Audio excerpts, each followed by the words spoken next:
चलिए आज एक ऐसी जगह चलते हैं जो भारत के नक्शे के ठीक किनारे पर है। एक ऐसी जगह जहां पौराणिक कथाएं और प्रकृति के चमत्कार दोनों एक साथ मिलते हैं। जी हाँ, आज हम उत्तराखंड की माणा घाटी की यात्रा पर निकल रहे हैं। तो शुरू करते हैं ये रहस्यमयी सफर। और पता है, ये सिर्फ कहने की बात नहीं है।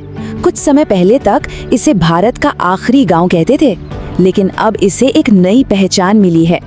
अगर भारत तिब्बत चीन सीमा की तरफ से देखें तो माणा सचमुच हमारे देश का पहला गांव है, और यही पहचान इस जगह को इतना खास बनाती है।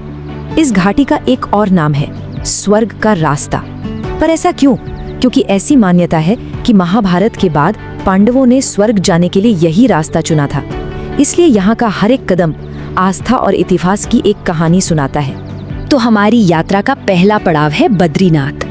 ये सिर्फ एक मंदिर नहीं, बल्कि भारत के 4 सबसे पवित्र धामों में से एक है, और यहीं से माणा घाटी की हमारी आध्यात्मिक यात्रा असल में शुरू होती है। ये भव्य मंदिर भगवान विष्णु को समर्पित है और शक्तिशाली अलकनंदा नदी के ठीक किनारे पर बना है। मॉनसून के मौसम में तो ये नदी गरजती हुई बहती है और उसका वेग इतना तेज होता है कि किनारे पर खड़े होकर भी उसकी ताकत को महसूस किया जा सकता है। लेकिन यहीं पर प्रकृति का एक गजब का विरोधाभास देखने को मिलता है।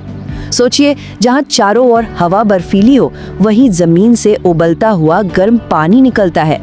इसे तप्त कुंड कहते हैं, और श्रद्धालु मंदिर में दर्शन से पहले इसी में डुबकी लगाते हैं। है ना प्रकृति का एक सच्चा आश्चर्य। मंदिर के ठीक पीछे से एक 3 किलोमीटर का बहुत ही सुंदर ट्रैक चरण पादुका की ओर जाता है। ये रास्ता घाटी के शानदार नज़ारों और झरनों से होकर गुजरता है, और मान्यता ये है कि यहाँ एक चट्टान पर स्वयं भगवान कृष्ण के पहले कदमों के निशान मौजूद है। बद्रीनाथ से बस 3 किलोमीटर की दूरी पर है माणा, जो अलकनंदा और एक अदृश्य मानी जाने वाली नदी सरस्वती के संगम पर बसा है। चलिए अब हम भारत के इस पहले गांव की दुनिया में कदम रखते हैं। यहाँ पर जिंदगी प्रकृति की लय के साथ चलती है। करीब 500 लोगों का ये गांव साल के सिर्फ 6 महीनों के लिए ही आबाद रहता है। जैसे ही कड़ाके की सर्दियां दस्तक देती हैं, पूरा का पूरा गांव नीचे गर्म इलाकों में चला जाता है। लेकिन इस गांव की कहानी सिर्फ इसकी भौगोलिक स्थिति तक ही सीमित नहीं है। इसका असली महत्व तो महाभारत से जुड़ा है। माना जाता है कि पांडवों ने अपनी अंतिम यात्रा, स्वर्ग की यात्रा, यहीं से शुरू की थी, और अब हम उसी रास्ते पर आगे बढ़ रहे हैं जिस पर कभी पांडवों ने यात्रा की थी। माणा गांव से वसुधारा झरने तक का ये ट्रैक इस सफर का सबसे यादगार हिस्सा है। लेकिन इस रास्ते पर एक बहुत बड़ी चुनौती है, गरजती हुई सरस्वती नदी। इसे पार करना तो लगभग नामुमकिन लगता है। तो फिर पांडवों ने इसे पार कैसे किया? इसका जवाब एक ऐसे पुल में छिपा है जो इंसानों ने नहीं बनाया था।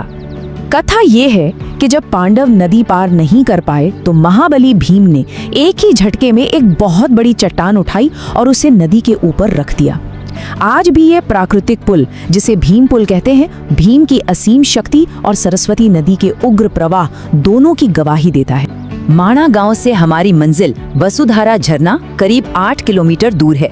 लेकिन ये सिर्फ एक दूरी नहीं है, ये एक ऐसा अनुभव है जो हर कदम पर प्रकृति के और करीब ले जाता है।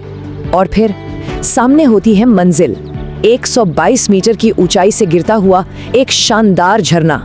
ये उत्तराखंड के सबसे ऊंचे और सबसे खूबसूरत झरनों में से एक है, जिसकी गर्जना दूर से ही सुनाई देती है। इस झरने का नाम है वसुधारा, जिसका मतलब है संपत्ति की धारा। लेकिन यहाँ एक बहुत गहरी मान्यता भी है। कहते हैं कि इसका पानी हर किसी पर नहीं गिरता, सिर्फ उन पर गिरता है जिनका मन और आत्मा शुद्ध हो। और यही विश्वास इसे पांडवों की पुण्य यात्रा से और भी गहराई से जोड़ता है। तो आखिर इस पूरी घाटी को स्वर्ग का रास्ता क्यों कहा जाता है? इसका जवाब सिर्फ कहानियों में नहीं, बल्कि यहाँ आकर जो महसूस होता है उसमें छुपा है। जब यहाँ के अविश्वसनीय नज़ारे, हर पल बदलते प्रकृति के रंग और लोगों की अटूट आस्था को एक साथ अनुभव किया जाता है, तो खुद ब खुद समझ आ जाता है कि क्यों इस जगह को स्वर्ग का दरवाजा कहते हैं। ये सिर्फ देखने की नहीं, बल्कि महसूस करने की बात है। अंत में ये यात्रा एक सवाल के साथ छोड़ जाती है। क्या स्वर्ग कोई और जगह है, या फिर जब प्रकृति का अद्भुत सौंदर्य और इंसान की गहरी आस्था एक ही बिंदु पर मिल जाते हैं तो वही स्थान स्वर्ग बन जाता है। शायद इस यात्रा का असली सार इसी सवाल के जवाब में छिपा है।